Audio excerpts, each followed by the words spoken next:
avec la CENI, ça veut dire que les trains des élections est en marche.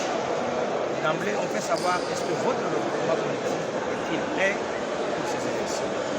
D'abord, je commence par vous demander de voir derrière vous comment le groupement politique Ordre Nouveau s'est affiché aujourd'hui.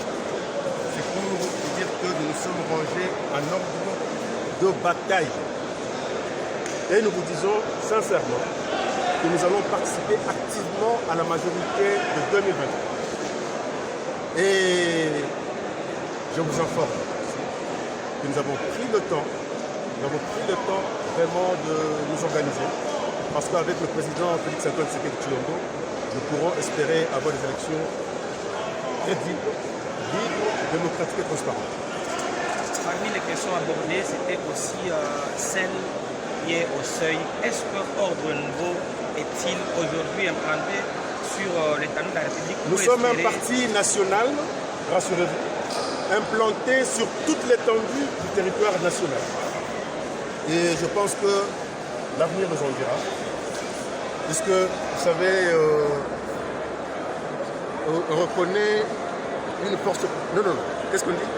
On reconnaît la force politique par sa capacité de nuire. Et nous y sommes aujourd'hui. Monsieur le Président, nous sommes dans un pays en guerre et l'Est du pays est menacé. C'est l'une des préoccupations d'une des participantes, le Nord Kivu, le Sud Kivu, le Touri. Et si jamais ces élections n'arrivaient pas, quelle serait la démarche à prendre par rapport à votre groupement politique? Bon, d'abord, ce n'est pas notre souhait et nous pensons qu'on n'y arrivera pas. Parmi les grands défis que nous devons relever, il y a aussi ça, parce que nous devrons assainir notre classe politique. Vous savez que si aujourd'hui nous dérogeons même d'un seul jour, nous allons plonger dans un vide juridique qui va demander à ce que toute la classe politique se retrouve pour produire sa volonté. C'est ce que nous ne souhaitons pas, c'est ce que nous ne voulons pas. Vous comprenez? Nous sommes convaincus aujourd'hui avec l'appel à la mobilisation lancée par le chef de l'État. Aujourd'hui, le peuple congolais s'est engagé, n'est-ce pas, à soutenir nos FRDC, à soutenir notre chef de l'État, qui est le commandant suprême, n'est-ce pas, pour qu'on boucle l'ennemi hors d'état de nuire. Je peux vous dire qu'à ce stade déjà, on peut espérer que nous avons réglé le problème à 3/4. Moi-même, j'étais à Goma. Franchement, je vous dis que les choses ont changé.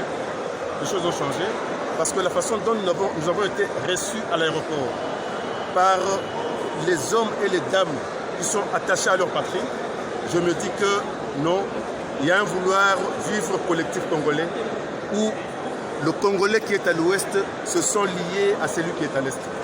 Et ça, c'est un atout très important. Et je vous dis ceci qu'avec ce que nous sommes en train de faire sur le théâtre comment je peux dire, de bataille, je pense qu'aujourd'hui, le président Félix a restitué la dignité de l'homme congolais. Vous comprenez?